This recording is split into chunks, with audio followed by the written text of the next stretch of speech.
नमस्कार, मैं हूं नरेंद्र तिवारी और आप देख रहे हैं जनपहल न्यूज। विधानसभा चुनाव की सरगर्मियां तेज हो चुकी हैं और ऐसे में अब प्रत्याशी हैं अपने अपने दावेदारी यहां जता रहे हैं। करेरा विधानसभा में वैसे तो देखा जाए तो 3 बार से यह सीट कांग्रेस के खाते में जा रही है, लेकिन इस बार भारतीय जनता पार्टी या भारतीय जनता पार्टी से जुड़े हुए जो लोग हैं वो नहीं चाहते कि इस बार भी कांग्रेस के खाते में यह सीट जाए, इसलिए प्रत्याशियों के चयन में यहां विलंब भी हो रहा है। पहली लिस्ट प्रत्याशियों की भाजपा ने जारी कर दी थी, उसके बाद अब नजरें टिकी हैं दूसरी लिस्ट पर। अभी तक जो खबरें आई थी उनमें 2 नाम करेरा से आए थे, लेकिन एक चौंकाने वाली बात यह है कि अब तीसरा नाम बड़े जोरदारी के साथ करेरा विधानसभा से आया है और वो नाम आता है दिनारा अंचल से। तो दिनारा अंचल से किसका नाम है ये भी हम आपको आगे इस खबर में बताएंगे। जनसंघ के समय से लगातार भारतीय जनता पार्टी की सेवा में जो रहे हैं, राजमाता सिंधिया या मीसाबंदी की बात करें, उस समय से लेकर भारतीय जनता पार्टी की सेवा इन्होंने की है। देवेंद्र खटीक जी हमारे साथ हैं, हम उनसे जान लेते हैं। देवेंद्र जी, बहुत बहुत स्वागत है जनपहल न्यूज में आपका।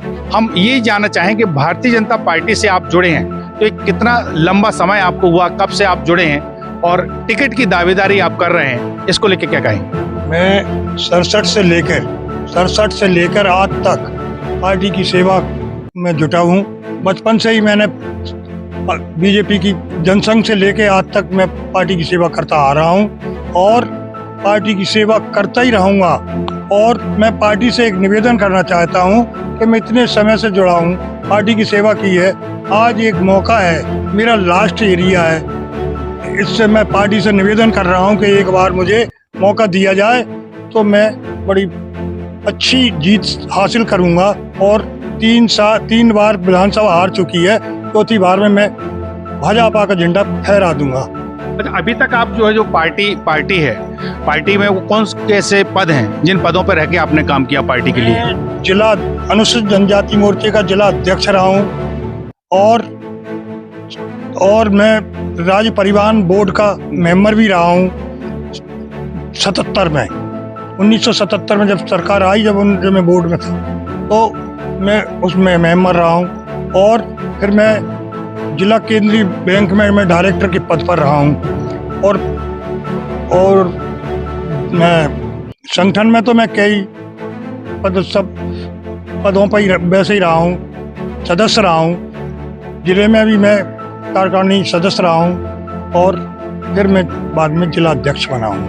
अच्छा, पैसे के पार्टी में यहाँ प्रमुख दावेदार हैं, कई नाम उभर के आए हैं। अभी जो वर्तमान में कुक्कुट विकास निगम के अध्यक्ष हैं वो भी दावेदारी जता रहे हैं और भी कई लोग हैं। तो आप इन सब से अपने आप को इतर कैसे मानते हैं, बेहतर कैसे मानते हैं कि आप बेहतर दावेदार हैं, आपको टिकट मिलना चाहिए? मैं तो पार्टी की सेवा कर रहा हूँ सर, बचपन से ही जब लेकर मैं आज पार्टी की सेवा कर रहा हूँ, तो मुझे पार्टी एक बार मौका दे, जिससे इन लोगों पे तो इन्हें कुट बाकी थे अध्यक्ष उपाध्यक्ष, तो उनको तो पहले पार्टी मौका दे चुकी और वो पार्टी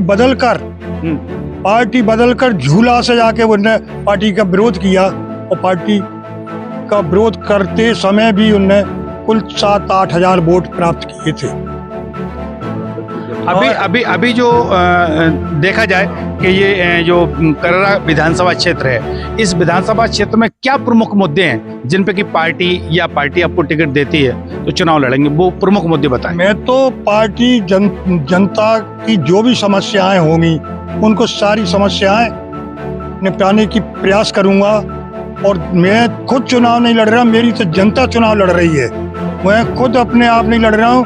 मैं पार्टी से कहना चाहता हूं कि एक बार दिनारा सर्कल में फिर सर्वे कराया जाए और देखा जाए तो मुझे जनता चुनाव लड़ेगी। मैं देवेंद्र खटीक चुनाव नहीं लड़ रहा, जनता लड़ रही है। ये जनता से जो जुड़ाव है, ये जनता से जुड़ाव आपका कैसे मानते हैं? आपकी जनता आपके प्रति इतनी आपको चाहने वाली है? ये मैंने जनता की इसलिए कि कोई भी गरीब आदमी यहाँ इस क्षेत्र में भूखा नहीं सो सकता है, और ना ही जो मर गए हैं उनकी मैंने दाह संस्कार किए हैं, मैंने उनको इलाहाबाद ले गया, फिर उनकी कन्या भोजन कराए। इस वजह से जनता मुझे चाहती है कि एक बार देवेंद्र खटीक को टिकट मिले भारी बहुमत से मैं विजय हासिल करूंगा। अच्छा, वो क्या क्या मुद्दे हैं करेरा विधानसभा के मानते हैं? तो यहाँ ये इलाका यूपी सेंटर से लगा हुआ है, यूपी से लगा हुआ है, तो यहाँ गुंडे बदमाश बहुत हैं, आते जाते रहते हैं, इसलिए आज यहाँ की पब्लिक यहाँ कई बार गोलियां भी चल चुकी हैं। तो मैं सबसे पहले एक तो वो व्यवस्था करूँगा और रोकथाम की, और कैमरे भी लगवाए जाएंगे उनके लिए। और यहाँ एक बहुत बड़ा मूंगफली का सेंटर है, मूंगफली बहुत भयानक होती है यहाँ, तो उसके लिए पानी की आवश्यकता है। इससे दिनारा तालाब में पानी आना अवश्य है। इसके ये मुद्दे हैं। और यहाँ किसी बच्चों के लिए कोई ऐसा स्कूल नहीं है छोटों जो स्कूल होना चाहिए था। और मैंने मीसा के टाइम मैंने जमादार बनकर दतिया जेल में गया, और जेल से मैं उनके लेटर उनके घर घर भेजे हैं। वो मैं देवेंद्र खटीक हूँ, और मुझे गिरफ्तार भी कर लिया था, तो मुझे दिनारा थाने में गिरफ्तार किया गया और मुझे जेल भेजा गया। और मैं बेदाग बरी हुआ हूँ। कोई तरह का मुझ पर कोई किसी तरह का इल्जाम नहीं है, ना ही मैं किसी तरह की कोई वो है।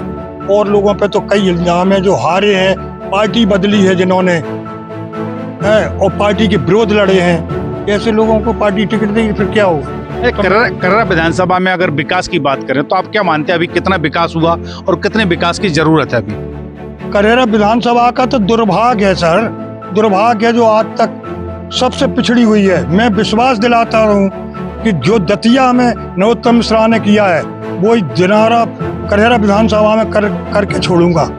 मुझे टिकट दिया गया, मैं पार्टी से निवेदन कर रहा हूँ कि मुझे एक बार प्रत्याशी बनाए, जिसने जीवन भर पार्टी की सेवा की है। राजमाता विजय राजे सिंधिया का मैं शिष्य हूँ, राजमाता ही मुझे लाई है, राजमाता ने मुझे हाथ रख कर उनने मुझे बुलवाया, और मैं राजमाता साहब के साथ ही मैंने बहुत मेहनत की है। अच्छा, देखा जाए तो अब आजकल को जो चुनाव है, साम दाम दंड भेद जातिगत, ये सारे चीज़ों को देख के प्रत्याशी बनते हैं और प्रत्याशी इन सारी चीज़ों को देख के चुनाव जीतता है। और अगर बात करें करेरा विधानसभा की तो यहाँ एससी की सीट जो है और यहाँ जाटव मतदाता अधिक संख्या में है। तो ऐसे में क्या मानते हैं कि प्रत्याशियाँ बनाएं तो जाटव समाज से बनाएं, और आप अगर अपने प्रत्याशी बनने की बात करते हैं तो कैसे सारे वर्गों को साधने की आपके प्रयास रहेंगे? मेरे जाटव समाज या अन्य जातियां और अन्य के साथ है, मेरे साथ कोई किसी तरह का उन्हें किसी को वो शंका नहीं है। मेरे कोई भी जात हो तो वो सब मेरे साथ हैं। एक तरफा चुनाव होगा, दिनारा सेक्टर में एक तरफा वोट गिरेगा, नाम और निशान नहीं होगा, ना कांग्रेस होगी, ना हाथी होगा, ना पंजा होगा, देवेंद्र खटीक अकेला होगा। तो मजबूत आपका जो आधार मजबूत आप जता रहे हैं कि हमारा बड़ा मजबूत आधार है, इसका कुछ कारण? उसका कारण तो मैं चाहता हूं कि एक बार सर्वे किया जाए दिनारा में, तो उनको सब पता चल जाए कि दिनारा में सर्वे हुआ है, फिर क्या योजना क्या पता चलेगा कि देवेंद्र खटीक किस तरह है। आज तक यहाँ कोई सर्वे नहीं हुआ है, सब झूठ हुए हैं। तो मैं आपसे निवेदन करना चाहता हूँ पार्टी से कि एक बार मुझे प्रत्याशी बनाकर चौथी बार पार्टी का झंडा फहरा दूंगा। तो बिल्कुल ये थे देवेंद्र खटीक जी, जो दिनारा अंचल से हैं, और इनका कहना है कि पार्टी ने अभी तक उन लोगों को टिकट दिया है जो कि दूसरे दल से पार्टी में आए थे, या जिन्होंने पार्टी बदल के या पार्टी के विरुद्ध भी काम किया है। अंचल से, दिनारा अंचल से अगर बात करें, एक लंबा अरसा बीता है, और देवेंद्र जी का जैसा कहना है कि जनसंघ के टाइम से पार्टी की उन्होंने सेवा की है, एक बार पार्टी को उनको मौका देना चाहिए। कैमरा सहयोगी संजीव साहू के साथ नरेंद्र तिवारी, जनपहल न्यूज, करेरा। क्षेत्र की ऐसी छोटी बड़ी खबरें देखने के लिए जनपहल न्यूज चैनल को यूट्यूब पर भी कीजिए सब्सक्राइब और रहिए खबरों से अपडेट।